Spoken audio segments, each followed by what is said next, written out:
Hey guys, welcome to another blog. আপনারা সকলে কেমন আছেন? আশা করি সকলে ভালো আছেন, সুস্থ আছেন। আমিও একেবারে ভালো আছি।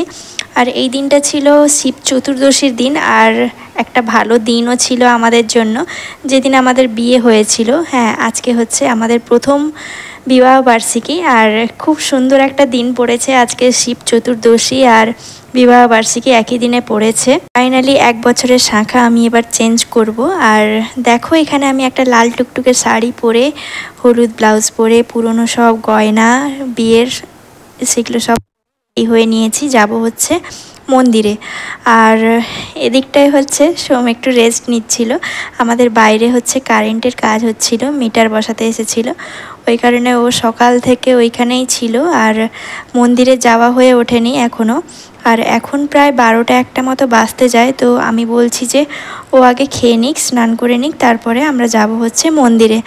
আর কাকিমারা সবাই গিয়ে ঘুরে চলে এসছে, আর মন্দিরে প্রচুর ভিড় হয়েছে। আর যেহেতু একটাই দিন শিব চতুর্দশী, আর সকাল থেকে লেগেছে, সবাই না খেয়ে দিয়ে আছে।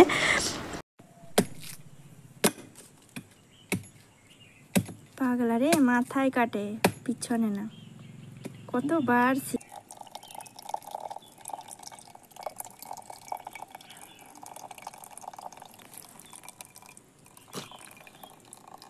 ও হচ্ছে এখন দেখতে যাচ্ছে মন্দিরে কতটা ভিড় হয়েছে, কারণ আমি গিয়ে দাঁড়াতে পারবো না, এতটা শক্তি আমার মধ্যে এখন নেই।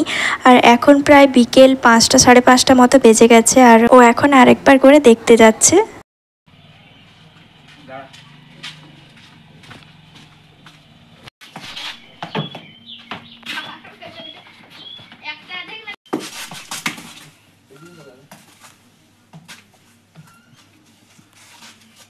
সারা বছরই ওকে কাজের জন্য বাইরে থাকতে হয়, তাই জন্য শখ, আনন্দ, উল্লাস এগুলো আর হয়ই না।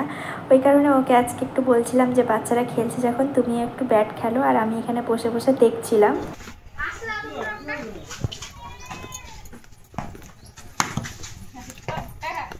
वाह बेटी, मौज कर दी। चैन खुली की मैन खुली?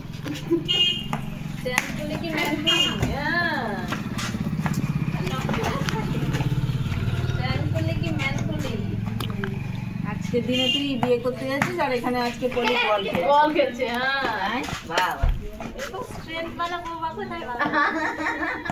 আজকে খেলাধুলো করার পরে আমার একটু ফাইনাল গোছানো বাকি ছিল, খাবার দাবার, ওগুলো একটু লাগেজের মধ্যে ঢোকাবো, তারপরে হচ্ছে আমরা বেরিয়ে যাব। এখন 7টা, 7:30 মতো বেজে গেছে, আর আমরা হচ্ছে রাস্তায় বেরিয়ে পড়েছি। আর এখানে কোনো প্রকারে আমি যেতে পারিনি, কারণ এত লম্বা লাইনের মধ্যে আমি দাঁড়াতে পারবো না। তাই জন্য আর ওয়েট না করে হচ্ছে বাড়ি যাচ্ছি। বাড়িতে গিয়ে ওখানে যাই হোক কিছু একটু সেলিব্রেশন ছোট্টখাট্টোভাবে হয়ে যাবে, আর আমিও একটু মন্দিরে যাব। তো চলো মন্দিরে যাই। আর রাস্তায় না কি হয়েছিল, আমরা একটা কেক নিয়ে নিয়েছিলাম ছোট্ট থেকে, আর বাবু সঙ্গে ছিল আমাদের। আর ও বাড়িতে একা থাকবে কেন, ওই কারণে ওকে নিয়ে এসেছিলাম সঙ্গে করে। হ্যাঁ, লাইট আছে। হ্যাঁ, লাইট আছে।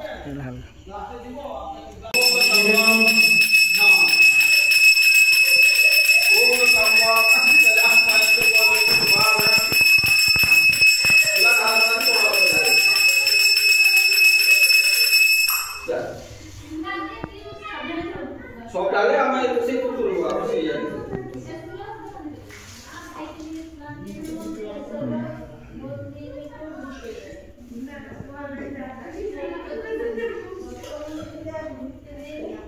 আলাদা না এদিকে দাঁড়াও।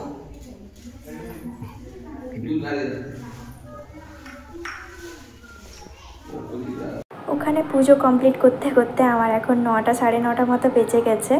আর এদিকে দেখো, বাপি আমাদের জন্য গোলাপ নিয়ে এসেছিলো, আর মায়ের জন্য একটা নিয়ে এসেছিলো, তো মায়ের খোপায় লাগিয়ে দিচ্ছে। আর মা এখন আগের থেকে অনেকটাই সুস্থ আছে, আর খুব হ্যাপি আছে। এতদিন টেনশানে ছিল, যেহেতু একটা অসুখ বিসুখ নিয়ে একটা চিন্তা থাকে না মানুষের মধ্যে। আর এই অসুস্থতার মধ্যে মা আজকের দিনে পায়েস বানিয়েছে আমাদের জন্য, যেহেতু আমাদের বিবাহ বার্ষিকী, প্রথম অ্যানিভার্সারি বলে কথা।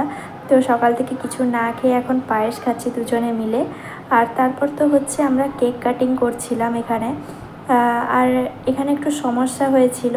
সমস্যাটা বলতে, কেক তো নিয়ে এসেছি, ফ্রেশ ছিল, আর ডেটও ঠিকঠাক ছিল কেকের, কিন্তু কেকটা খাওয়ার পরে বুঝতে পারলাম যে কেকটা পুরো টক হয়ে গেছে। প্রথমে আমি এতটা বুঝতে পারিনি, কারণ সারাদিন না খাওয়ার পরে আমার মুখে কোনো টেস্টই তেমন আসছিল না। বাট ও হচ্ছে স্মেল পেয়েছিল, কিছু একটা টকটক ভাব পাচ্ছিল, ওই কারণে ও বললো কেকটা খারাপ হয়ে এসছে, তো এটা রিটার্ন করে দেওয়া উচিত। হেল্প না, আমি কনজিউমার আইডিতে কমপ্লেন করে দিচ্ছি, কোনো অসুবিধা নেই। আপনার নাম কি? ললিতা রানী।